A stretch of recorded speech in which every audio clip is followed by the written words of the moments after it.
So just imagine you have been living at the same place for years, have been returned by several owners or adopters, and then at around 9 o'clock at night, 9:30, like new gravel, new noises. I didn't even think about the shift of the wind. There's nothing that is familiar for Henry, nothing.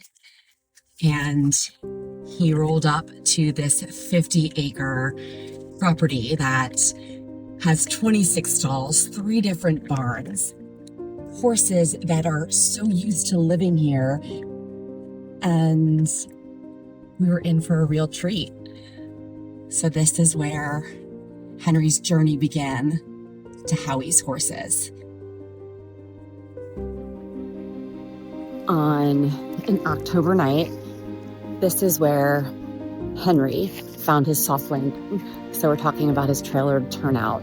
When we first got here, again, first-time horse owner, I didn't know all that it would entail and what needed to be done, but we did make a collective decision because this is 50 acres. There's 5 large pastures, there's 10 paddocks for turnouts, there's 26 stalls, 3 barns. It's a large property.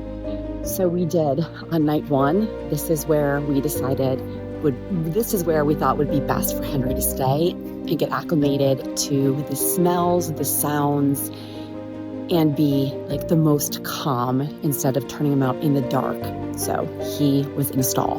This brings back so many memories, but this is one of the barns. It's a smaller barn. Henry came into stall 1, and it might just sound so simple to most, but it wasn't. Henry is not a stalled horse. He's only been in a run-in that didn't even have a roof. So this is where he is now. And that over there was his very first pasture, but that was his stall where he stayed. This was the school barn. There's another barn here, and the large working barn is right here.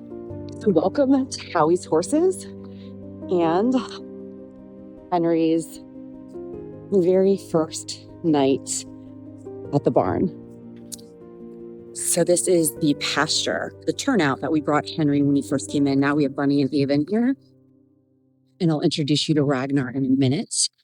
This is the pasture that Henry came the very first time. And he was in heaven. So he didn't have grass where he was before. And it's just absolutely beautiful. Raggy.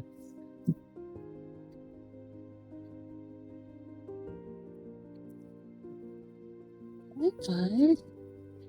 Look at you. Ragnar, what do you think? Okay, truth. The first time turning Henry out, I knew to have Henry meet his pasture mate over the fence.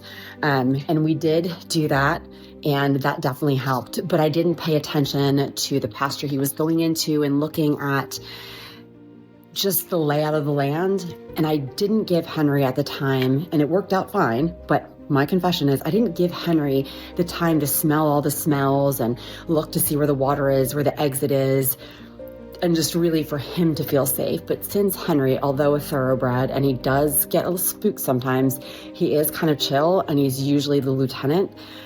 He was pretty adaptable when we turned him out. He did meet Ragnar over the fence. They met briefly. I walked Henry around. Ragnar was ready for him. Henry was ready to go in and brought them in. Immediately, obviously took off their halters, which I'm going to laugh because I have dogs and I used to call it a harness forever. Took off their halters, and they started rearing and running around and really learning each other. They didn't approach each other for the first couple of hours.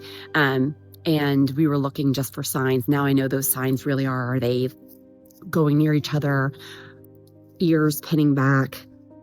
But it really was smoother than I anticipated. I held my breath. I'm not going to lie, I cried a little bit because I was so worried. But by the end of the day, they were standing not close to each other, but both heads down, eating.